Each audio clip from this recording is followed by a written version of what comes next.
पहला कुरिन्थियों उसका 15वां अध्याय उसकी 32वीं आयत। यदि मैं मनुष्यों की रीति पर इफिसुस में वन पशुओं से लड़ा तो मुझे क्या लाभ हुआ?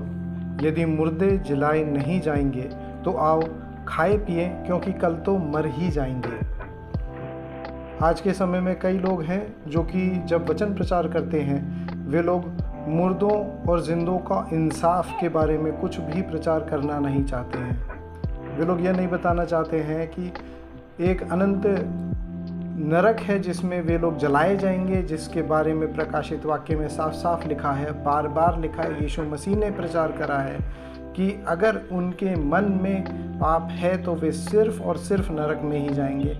वे लोग इसके बारे में बताने के बजाय आज की तारीख में कई लोग हैं जो अपनी हर महीने की तनख्वाह के लिए लोगों को सिर्फ और सिर्फ अच्छी अच्छी बातें सिखा करके बाइबल से बाहर भेज देते। इस करके जब एक मसीही इंसान जो कि यीशु मसीह को जानता भी है, उसका जीवन भी जहां वो चर्च से बाहर निकलता है उसमें कोई फ़र्क नहीं है जिन लोगों ने कभी मसीह को नहीं जाना उनके जीवन से।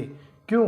क्योंकि उनके जीवन में कभी जब उन्हें ये ही नहीं इल्म है, जानकारी ही नहीं है कि हमें एक बार को इंसाफ के तराजू, एक इंसाफ के न्याय के सामने, मसीह के सामने खड़ा होना है, जब उनके दिल में ये बात है ही नहीं तो वो क्यों कर वे ऐसा जीवन जिएंगे कि उन्हें परमेश्वर को जवाब देना है? वो फिर कैसा जीवन जिएंगे जैसे ही वो चर्च से बाहर जाते हैं।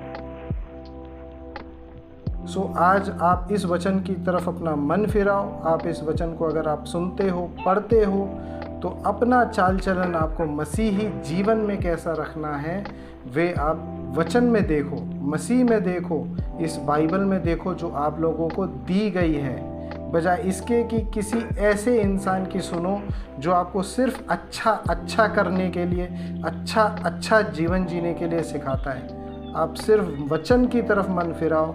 और जो कि साफ साफ यहाँ पर कहता है, पौलुस ने सीधे बात कही कि अगर हमको एक नरक या स्वर्ग का या अपने घर वापसी का यानी स्वर्ग में जाने के हमारे को अगर हमें यही नहीं सिखाया गया है कि हम परमेश्वर की स्वरूप में रचे गए। परमेश्वर का स्वरूप पापी नहीं है, परमेश्वर पापी नहीं है और वो नफ़रत करता है पाप से।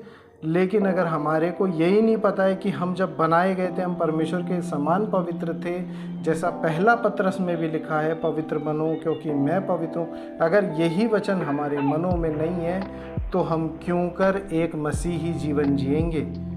अगर किसी इंसान को, फिर तो पौलुस साफ कहते हैं तो आओ खाए पिए, क्योंकि कल तो मर ही जाएंगे।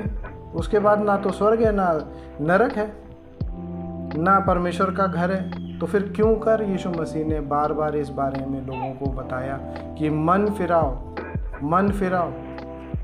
फिर यीशु मसीह क्यों मन फिराने के लिए कहते? तो आइए हम लोग अपना मन फिरा करके परमेश्वर के वचन बाइबल की ओर ध्यान दें और बाइबल के वचन के हिसाब से जानें कि हम कैसे परमेश्वर के द्वारा पवित्र बनाए जा सकते हैं।